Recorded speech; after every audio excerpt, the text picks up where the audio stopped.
विश्व स्वास्थ्य संगठन यानी कि WHO के अनुसार देश में 10 लाख लोग BPH यानी प्रोस्टेट से जुड़ी समस्या से पीड़ित हैं।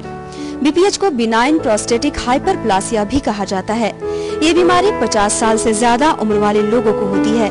इस बीमारी में प्रोस्टेट यानी पुरुष प्रजनन अंगों की ग्रंथि या ग्लैंड बढ़ जाता है। भारत में BPH काफी लंबे समय से कायम है और इस बारे में लोगों को कम जानकारी होने की वजह से वो अपना इलाज नहीं कराते। नमस्कार, हेल्थलाइन में आप सभी का स्वागत है। हेल्थलाइन में हम आपको सेहत से जुड़ी समस्याओं के बारे में जानकारी देते हैं।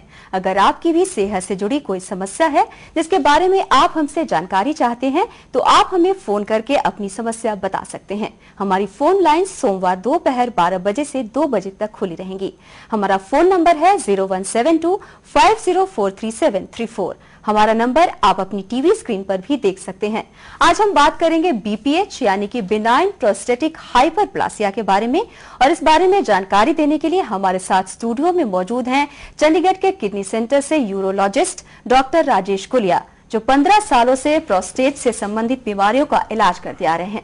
जी डॉक्टर गुलिया, आपका हमारे स्टूडियो में स्वागत है। धन्यवाद। डॉक्टर गुलिया, मैं सबसे पहले आपसे ये जानना चाहूंगी कि प्रोस्टेट क्या है?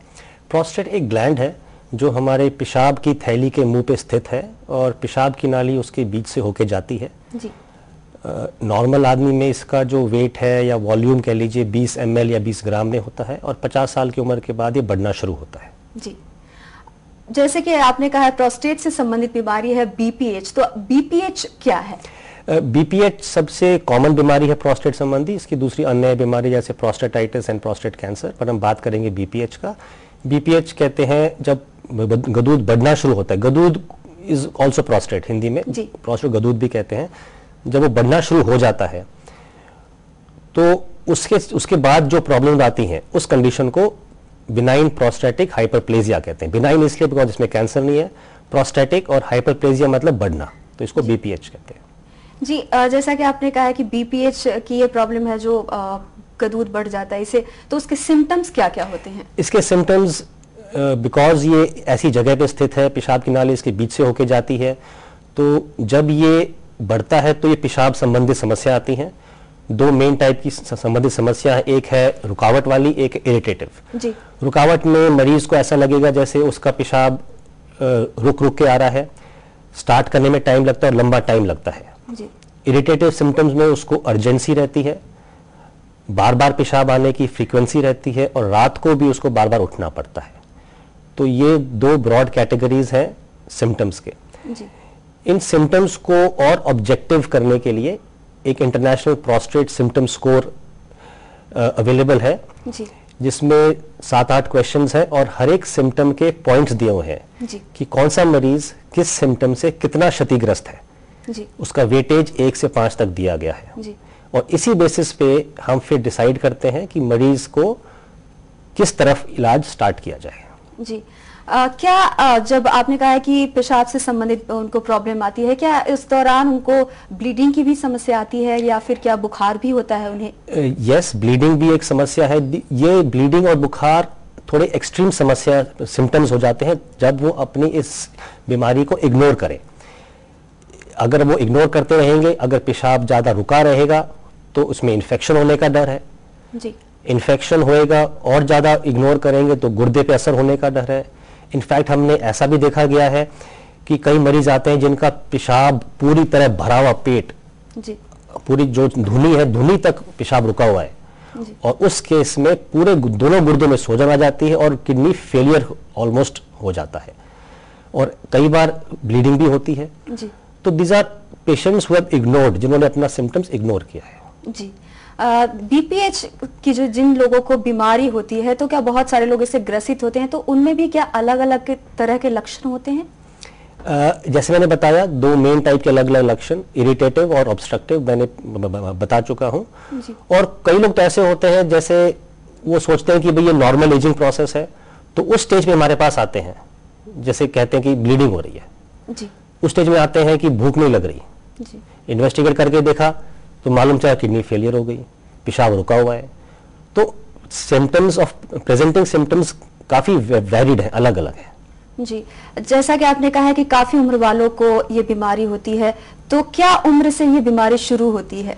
50 साल के बाद ये बढ़नी शुरू हो जाती है जी।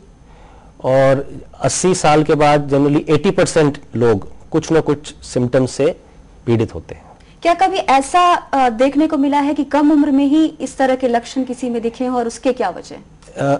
आजकल जनरली देखा गया है कि इवन यंग पीपल, मुझे याद है 48 इयर्स 50 इयर्स में भी ये सिम्टम्स प्रेजेंट है जो नॉर्मल ट्रीटमेंट दैट इज दवाइयों से जिनका उनको आराम नहीं पहुंच रहा, उन केसेस में हमें सर्जिकल ऑप्शन स्टार्ट करना पड़ सकता है।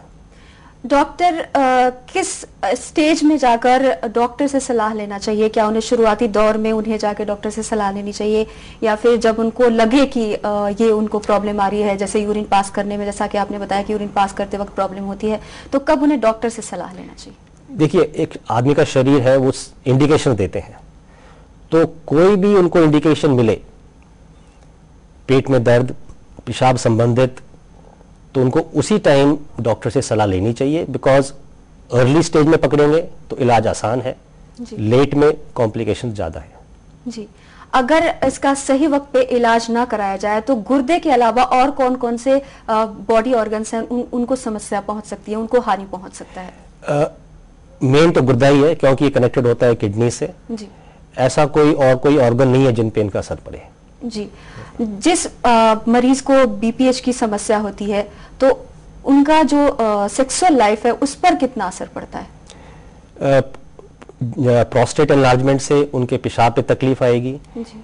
अगर बार बार पेशाब जाएंगे, नींद खराब होएगी, तो इनडायरेक्ट इफेक्ट है, कोई डायरेक्ट इफेक्ट नहीं है इस पे। जी।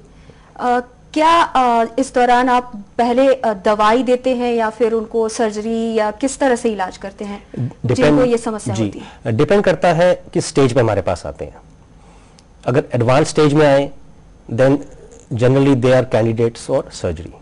इनिशियल स्टेज में आए जिनमें सिर्फ सिम्टम्स हैं और पेशाब नहीं रुका हुआ, उनमें हम मेडिसिन स्टार्ट करते हैं। जी। कई मरीज आते हैं जिनका पेशाब रुका हुआ होता है, एकदम दर्द के साथ आते हैं, तो उनमें फर्स्ट एड, फर्स्ट ट्रीटमेंट, पेशाब निकाल के, नाली डाल के, फिर उनको एडवाइस करते हैं कि भी आपको मेडिसिन से आराम कम मिलेगा, आप सर्जरी से आपको ज्यादा फायदा होगा। जी। कितनी देर तक आप दवा चलाते हैं? कितना उसका, जैसे 1 महीने के लिए, 2 महीने, 6 महीने? ये रिस्पॉन्स पर डिपेंड करता है। जी। अगर मरीज को अच्छा रिस्पॉन्स हम असेस करते हैं 2 हफ्ते अर्लीस्ट टिल 4 वीक्स, 2 से 4 हफ्ते के अंदर हमें मेडिसिन का असर मालूम चल जाता है। और अगर मरीज अच्छा रिस्पॉन्ड कर रहा है और उसका, जैसे मैंने बताया था, सिम्टम स्कोर, जो सिम्टम स्कोर पहले था वो इम्प्रूव हुआ है, तो वी कंटिन्यू ऑन मेडिकेशन, दवाइयां कंटिन्यू करते हैं। कब सर्जरी की जरूरत पड़ती है? अगर उसको दवाइयों से आराम नहीं मिल रहा, जी।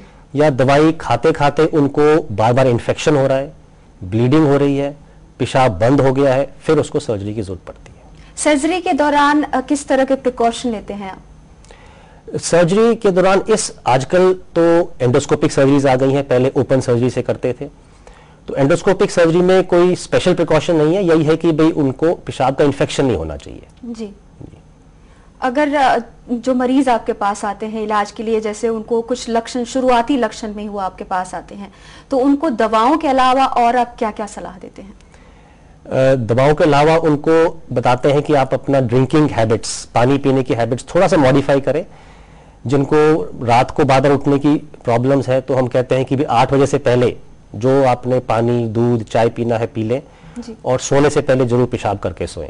और डॉक्टर गुलिया, जैसा कि हम बात कर रहे थे बीपीएच के बारे में कि किस तरह से आप इलाज करते हैं, क्या शुरुआती लक्षण हैं, पर ये एक्चुअली जो जिन लोगों को ये बीमारी होती है, तो जब वो आपके पास आते हैं इलाज कराने के लिए, तो आप पहले दवाओं से उनका इलाज करते हैं, तो क्या दवा से उनके साइड इफेक्ट भी होते हैं, क्या उसके रिएक्शन भी होते हैं? हर एक दवाई के रिएक्शंस होते हैं, साइड इफेक्ट्स होते हैं। जो ये मेडिसिन इसके लिए हम स्टार्ट करते हैं,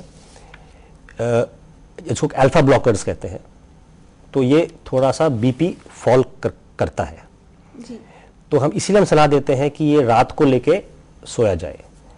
जी।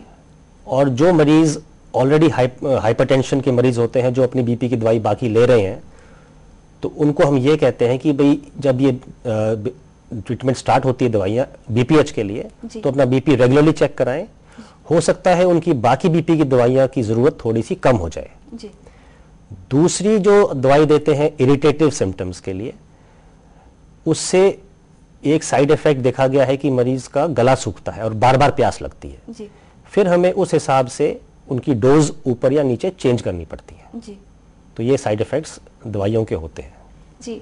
इस दौरान जैसे आपने साइड इफेक्ट्स के बारे में उनको कहा, और क्या दवा से कोई इन्फेक्शन होती है? नहीं, दवा से कोई इन्फेक्शन नहीं होती है। इन्फेक्शन या तो पहले से हो उसके, जो इग्नोर हो गया हो या पिकअप नहीं हुआ हो जी। या रूटीन में टेस्ट नहीं कराया हो जी।